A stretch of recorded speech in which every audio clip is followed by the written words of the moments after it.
कहानी की शुरुआत में हम हेनरी नाम के एक हद से ज्यादा सीधे आदमी को देखते हैं जो एक टोल टैक्स बूथ पर अपनी नाइट शिफ्ट कर रहा था। उसके चेहरे से ऐसा लग रहा था मानो उसकी जिंदगी पूरी तरह से बेरंग चल रही हो। सुबह जब वो घर पहुंचा तो उसकी बीवी ने भी यही कहा कि अब तुम मुझसे प्यार नहीं करते ना, मुझे याद है जब तुम करते थे, सब कुछ बहुत अलग था। उनकी बातचीत चल ही रही थी कि तभी किसी ने बाहर से जोर से दरवाजा खटखटाया। जब हेनरी ने दरवाजा खोला तो दरवाजे पर उसका दोस्त एडी खड़ा था। उसके साथ ही जो नाम का एक आदमी भी था जिसकी हालत बहुत खराब लग रही है, जो बार बार उल्टियां करने लगा। डेबी एक नर्स है तो वो जो की मदद करने के लिए उसे अंदर ले आई। तभी एडी ने हेनरी से कहा कि भाई आज इसकी बास्केटबॉल टीम का मैच है, इसकी जगह तू खेल ले क्योंकि ये ऐसी हालत में तो नहीं खेल पाएगा। हेनरी ने मना करने की कोशिश तो की लेकिन एडी उसे अपने साथ जर्सी पहना कर ले ही गया। हेनरी ने पूछा कि गेम कहाँ खेली जाएगी। एडी ने कहा ज्यादा दूर नहीं है यहाँ से, बस 15 मिनट लगेंगे। तभी एडी ने गाड़ी रोकने को कहा और ये कहकर चला गया कि हम बस थोड़ी देर में वापस आ जाएंगे, बस खाने पीने का कुछ सामान लेने जा रहे हैं, तू यहीं पे बैठा रहियो और गाड़ी चालू रखियो, ठीक है ना। तभी जाते जाते एडी और उसके दो और साथियों ने मास्क पहन लिए। बाकी दो लोगों को तो हेनरी जानता तक नहीं था। वो तीनों अपनी अपनी बंदूकें निकाल कर बैंक में घुस गए। बेचारे हेनरी को तो अब तक आइडिया भी नहीं था कि एडी और उसके साथी यहाँ बैंक लूटने आए हैं और वो उनका ड्राइवर है। और तो और गाड़ी भी चोरी की थी, तार निकाल के स्टार्ट कर रखी थी। कुछ देर बाद ही वो लोग बैंक से निकलकर इधर उधर भागने लगे। इतने में वहाँ मौजूद एक गार्ड ने हेनरी को देख लिया। उसने बिल्कुल चोरों जैसी ही टी शर्ट पहनी हुई थी, इसी वजह से उसे गिरफ्तार कर लिया गया। पुलिस वालों ने हेनरी से बहुत पूछने की कोशिश की कि बता दे अपने साथियों का नाम, लेकिन हेनरी एडी के अलावा वैसे भी किसको ही जानता था। वो इतना सीधा था कि उसने एडी का नाम भी नहीं लिया, ये सोचकर कि जैसा भी है तो मेरा दोस्त ना। इसी वजह से बैंक को लूटने की कोशिश के जुर्म में हेनरी को 3 साल की सजा सुना दी गई। जेल में जाते ही उसकी मुलाकात मैक्स से हुई। मैक्स हेनरी से बहुत अच्छे से बात करने लगा। अगले दिन नाश्ता करते वक्त मैक्स ने हेनरी से कहा कि यहाँ हर कैदी के कभी कुछ सपने हुआ करते थे, लेकिन फिर उनकी जिंदगी में कोई ना कोई अनहोनी हो गई और फिर यहाँ पहुँच गए। तुम्हारा सपना क्या है? हेनरी ने जवाब दिया कि मेरा कोई सपना नहीं है। ये सुनते हुए मैक्स ने कहा कि कोई भी सपना ना देखना तो सबसे बड़ा जुर्म है, तो बताओ क्या है तुम्हारा सपना? हेनरी ने फिर से वही जवाब दिया तो मैक्स ने कहा कि ऐसी जिंदगी का क्या फायदा जिसका कोई सपना ही ना हो। इसी तरह 6 महीने बीत गए। डेबी हेनरी से जेल में मिलने आई और कहा कि मुझे तुम्हें कुछ जरूरी बात बतानी है। डेबी ने उसे बताया कि मुझे किसी से प्यार हो गया है, लेकिन हेनरी ने बड़ा दिल रखते हुए कहा कि कोई बात नहीं, मैं बस यही चाहता हूँ कि तुम खुश रहो, अगर मेरे साथ नहीं रह सकती तो किसी और के साथ ही सही। उधर मैक्स को अब जेल ही अपने घर जैसी लगती थी। सभी कैदी आपस में बातचीत करने लगे कि जब पिछली बार तुझे एक पैरोल ऑफिसर ने पूछा था कि अगर हम मैक्स तुम्हें बाहर निकाल दें तो तुम हमारे लिए क्या करोगे, तो तूने क्या जवाब दिया था मैक्स? जिस पर मैक्स ने जवाब दिया कि मैं तुम्हारे घर में घुसकर तुम्हारे कुत्ते को मार दूंगा, तुम्हारे घर को आग लगा दूंगा और वहाँ रहने वाली हर जिंदा चीज की जुबान काट लूंगा मैं। फिर बाद में हेनरी से पूछा गया कि तुम्हारा रिव्यू कब है, जिस पर हेनरी ने जवाब दिया अगले महीने। तभी एक कैदी ने कहा कि सबको यकीन है कि हेनरी शरीफ है। हेनरी ने भी कहा कि मैंने कोई गुनाह नहीं किया। इस पर मैक्स ने उससे कहा कि तुमने जेल में समय बिताया है तो तुम चाहे कुछ भी कहते रहो, बाहर सबको ऐसा ही लगेगा कि तुमने कोई तो जुर्म किया है। खैर जल्द ही हेनरी को जेल से छुट्टी मिल गई और सबसे पहले डेबी से मिलने गया, मगर जब जो ने दरवाजा खोला तो वो ये देखकर हैरान रह गया और तो और डेबी के पेट में उसका बच्चा भी था। ये सब देखकर हेनरी मन ही मन सोचने लगा कि कैसे उसकी जिंदगी एकदम बदल गई। डेबी ने हेनरी को उसका पूरा सामान दिखाया और उससे पूछा कि अब तुम आगे क्या करने वाले हो। हेनरी ने कोई जवाब नहीं दिया और तभी जो वहाँ आया उसने हेनरी को एक बिजनेस का ऑफर दिया और कहा कि कोर्ट में मेरा नाम ना लेने के लिए शुक्रिया। मगर हेनरी ने कहा कि मैं तो तेरा नाम जानता ही नहीं और वहाँ से चुपचाप चला गया। बाद में हेनरी उसी बैंक के सामने जाकर खड़ा हो गया जहाँ से ये सारी वारदात शुरू हुई थी, लेकिन तभी एक गाड़ी ने उसे टक्कर मार दी और वो जमीन पर गिर गया। वो गाड़ी जूली नाम की एक औरत चला रही थी। जूली ने हेनरी को बहुत बुरा भला कहा और फिर पूछा कि तुम ठीक तो हो। तभी वहाँ बैंक का गार्ड भी आया और एम्बुलेंस बुलाने को कहने लगा, लेकिन हेनरी ने इसके लिए मना कर दिया। इसके बाद गार्ड उसे थोड़ा सहारा देते हुए साथ वाले कैफे में ले गया जहाँ जूली भी उनके पीछे पीछे आई और हेनरी ने जूली से कहा कि मैंने तुम्हें कहीं तो देखा है। इस पर जूली ने कहा कि मुझे मत देखो, सड़क पर देखकर चला करो, और ये कहकर वो वहाँ से चली गई। जब हेनरी बाथरूम में गया तो उसकी नजर दीवार पर चिपकी हुई न्यूज पर पड़ी 80 साल पुरानी उस न्यूज़पेपर कटिंग में बैंक में हुई एक चोरी से जुड़ा हुआ आर्टिकल था। वो चोरी एक अंडरग्राउंड टनल के जरिए की गई थी, जो बैंक के पीछे मौजूद एक थिएटर से जुड़ी हुई है। ये टनल बिल्कुल बैंक की तिजोरी के नीचे से जाती है। इसके बाद हेनरी सीधा मैक्स से मिलने के लिए जेल में चला गया और उसने मैक्स से कहा कि मुझे अपना सपना मिल गया है। उस बैंक को लूटना ही मेरा सपना है, जिसके चक्कर में मैं यहाँ पहुँच गया हूँ। सजा जब काटनी है तो कम से कम चोरी करूँ तो सही। मैक्स को कुछ समझ नहीं आया तो हेनरी ने कहा कि क्या तुम बैंक लूटने में मेरा साथ दोगे। मैक्स ने उससे पूछा, तेरे पास कोई प्लान है भी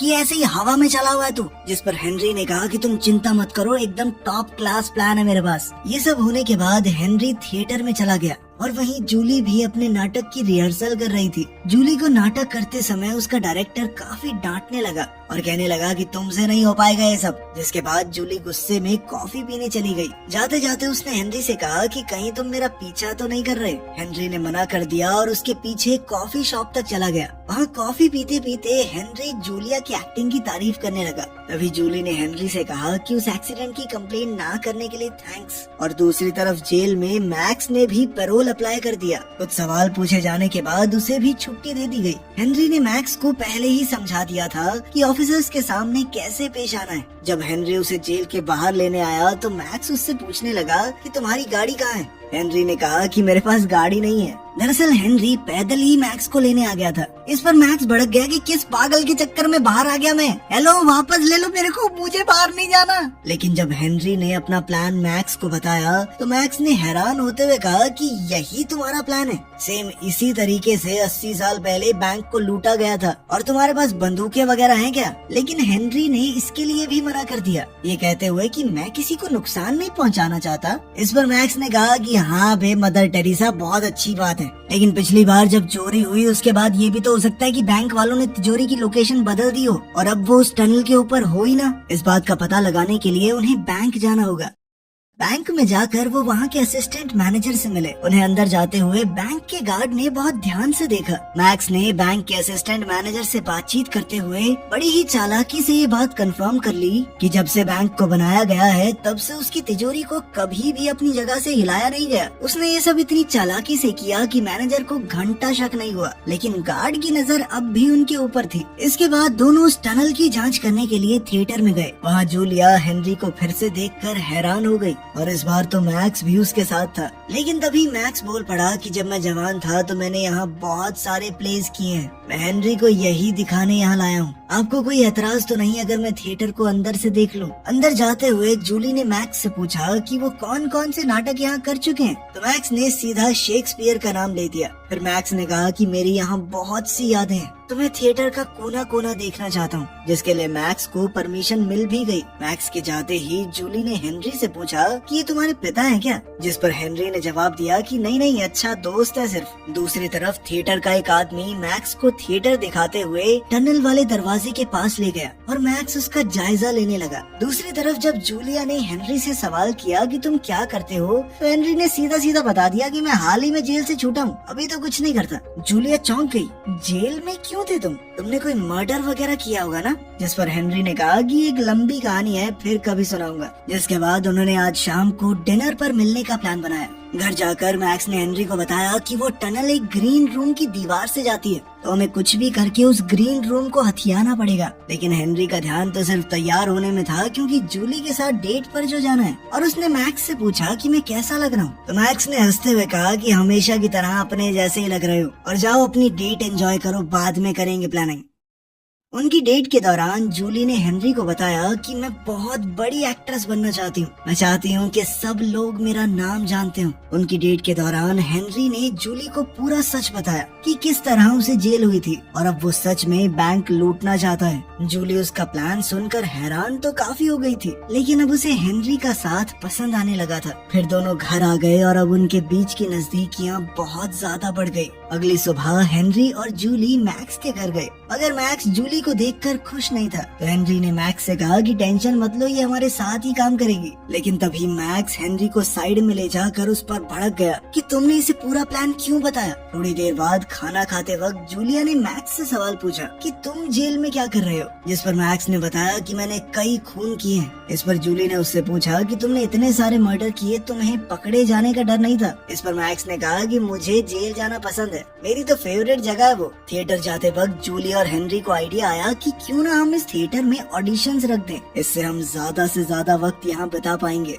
लेकिन कुछ देर बाद मैक्स को आइडिया आया कि क्यों ना जिस एक्टर का वो ग्रीन रूम है उसको निकाल के हेनरी को वो रोल दे दिया जाए, फिर हम आराम से खुदाई करते रहेंगे, किसी को कुछ पता नहीं चलेगा। इस पर हेनरी ने कहा कि मुझे एक्टिंग थोड़ा ना आती है, लेकिन मैक्स ने उसे पूरा चढ़ा दिया। अबे शक्ल देख अपनी, नेचुरल एक्टर है तू, इससे बढ़िया कोई नहीं कर पाएगा, और वैसे भी ये तो लीड रोल है। कुछ देर बाद वो एक्टर खुद ब खुद प्ले छोड़कर चला गया, ये कहकर कि उसे बहुत बड़ी पिक्चर में काम मिल गया है। लेकिन असल में तो मैक्स ने उसे बेवकूफ बनाया था। जब ये बात जूली को पता चली तो वो बहुत गुस्सा हो गई। तुम लोग मेरा करियर खराब करके मानोगे क्या? हेनरी ने ऑडिशन दिया और वो सिलेक्ट भी हो गया। अब उन्हें और भी आसानी होगी अपना काम पूरा करने में, मगर उन्हें 1-2 दिन में ही एहसास हो गया कि ये टनल का काम 2 लोगों के बस की बात नहीं है, और उन्होंने जो को इस काम में शामिल करने का फैसला किया। बहुत समझाने के बाद जो इस काम को करने के लिए तैयार हो गया, लेकिन सुरंग देखते ही जो बोला कि ये सब करने की क्या जरूरत है, तुम सीधा बंदूक लेकर जाओ और चोरी कर लो। इस पर मैक्स ने जवाब दिया कि तेरी तरह बेवकूफों वाली चोरी नहीं करनी हमें। धीरे धीरे काम चलने लगा। इस काम के साथ साथ हेनरी अपने रोल के लिए भी काफी डेडिकेटेड था। हेनरी को अब सिर्फ पैसा नहीं चाहिए था, उसे जिंदगी में कुछ नया करना था।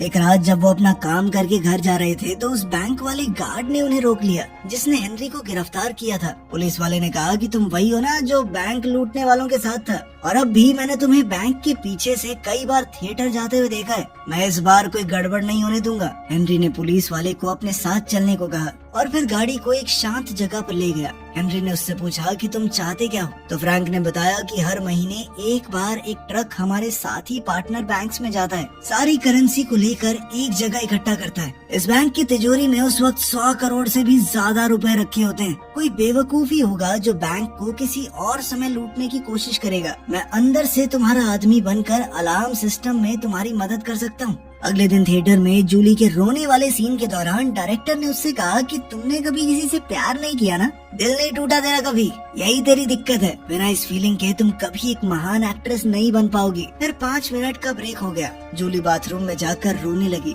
हेनरी ने पूछा कि तुम ठीक तो हो ना? तभी जूली फूट फूट कर रोने लगी। उसने कहा कि हाँ, नहीं हुआ मुझे कभी किसी से प्यार, क्या करूँ मैं, लेकिन एक्ट्रेस तो मुझे बनना है ना। इस पर हेनरी ने कहा कि तुम प्यार करती हो मुझसे, बस तुम्हें भी पता नहीं है, और मुझे यकीन है कि तुम बहुत बड़ी एक्ट्रेस बनोगी। फिर दोनों ने आगे बढ़कर एक दूसरे को चूम लिया। रात को मैक्स और हेनरी चोरी का प्लान तैयार कर रहे थे, तभी दरवाजे पर नॉक हुआ। हेनरी ने जैसे ही दरवाजा खोला तो उसने देखा कि जो और एडी खड़े थे। जो को देखकर ऐसा लग रहा था मानो उसकी छिताई की गई हो। तभी एडी ने हेनरी से कहा कि जो ने मुझे सब कुछ बता दिया है और अब मैं भी तुम्हारे प्लान में शामिल हूँ। लेकिन मैक्स को एडी बिल्कुल पसंद नहीं आया। उसने हेनरी से पूछा कौन है नमूना। एडी कहने लगा कि मुझे सब कुछ पता है, इसीलिए अब तुम्हारे पास कोई चारा नहीं है। मैक्स ने दोबारा पूछा कि कोई मुझे बताएगा ये उल्लू का पट्टा है कौन। लेकिन एडी तिल मिलाकर कहने लगा कि मैं इस प्लान में अंदर हूँ और तू बाहर बुड्ढे। मैक्स ने उसे सीधे तौर पर वहाँ से जाने के लिए कहा, लेकिन एडी ने मैक्स को दोबारा से बुड्ढा कहकर चिढ़ाया। तो इस बार मैक्स को गुस्सा आ गया तो वो एडी की तरफ उसे मारने के लिए बढ़ने लगा, लेकिन हेनरी ने जैसे तैसे बीच बचाव किया। अगले दिन मैक्स और हेनरी थिएटर गए तो उन्हें पता चला कि उनका शो बस कुछ ही दिन में हो जाएगा, और इस बात से वो दोनों परेशान हो गए। हेनरी ने कहा कि मुझे नहीं लगता कि अब हम चोरी कर पाएंगे। दरअसल वो भी अब जूली से प्यार करने लगा था। चोरी करके उन्हें यहाँ से भागना पड़ेगा, लेकिन अब वो जूली से दूर नहीं जाना चाहता। तभी मैक्स ने हेनरी को पकड़कर कहा कि तुमने मुझे जेल से बाहर बुलाया अपनी मदद करने के लिए, और अब तुम इस काम से मना कर रहे हो। मैंने अपनी सारी जिंदगी बस बातें करके निकाली है। मैं बहुत दिनों से जेल में बंद था, अब मैं बाहर आया हूँ तो कोई कांड तो करके जाऊंगा। रात के वक्त हेनरी और जूली एक दूसरे से मिले। हेनरी ने जूली को बताया कि हमें शो के पहले दिन ही बैंक को लूटना होगा और फिर मैं यहाँ से भागकर कैलिफोर्निया चला जाऊंगा। तुम्हें भी हॉलीवुड में काम करना ही है, तुम वहाँ मिलोगी ना मुझसे। मगर ये सुनते ही जूली का गुस्सा फूट पड़ा। उसने कहा कि अगर जाना ही था तो मुझे प्यार पर यकीन क्यों दिलाया? तुमने सिर्फ थिएटर में घुसने के लिए मेरा इस्तेमाल किया है। कहीं नहीं मिलने वाली मैं तुमसे। मेरी गलती है कि एक चोर से प्यार कर बैठी। देखते ही देखते शो का दिन आ गया और बैंक लूटने का भी। नाटक के डायरेक्टर ने सभी एक्टर्स को कहा कि आज तुम्हारा दिन है, जाओ और अपनी छाप छोड़ दो। अब हमारे पास सिर्फ 10 मिनट बचे हैं। तभी पैसों का वो ट्रक भी बैंक में आ गया, जैसा कि पुलिस वाले ने बताया था। हेनरी प्ले में अच्छे से एक्टिंग करता रहा और मौका देखते ही अपने साथियों की मदद करने चला गया। सब उनके प्लान के हिसाब से ही हो रहा था। पहले उन्होंने एक औजार की मदद से ईंटों की दीवार तोड़ी और बाद में एक बड़ी सी वेल्डिंग मशीन की मदद से तिजोरी के लोहे को काटते हुए वहाँ एक बड़ा सा छेद कर दिया। पुलिस वाले का इशारा मिलते ही मैक्स ने पहले ही तार काट दी थी, जिस वजह से अलार्म नहीं बजा। मगर तभी एडी ने मैक्स पर बंदूक तान दी और उसे चुपचाप यहाँ से चले जाने को कहा। एडी ने जो से कहा कि सारा पैसा जल्दी जल्दी गाड़ी में भर। जो को एडी की ये हरकत पसंद नहीं आई और कहा कि ऐसा मत कर भाई, ठीक नहीं है ये। तभी हेनरी भी वहाँ पहुँच गया और एडी ने उसे भी डराने की कोशिश की और मैक्स को बंदूक से मारकर नीचे गिरा दिया, जो बार बार उसे ऐसा करने से मना कर रहा था। तभी मैक्स ने एडी के हाथ से बंदूक छीनकर उसे पीटना शुरू कर दिया।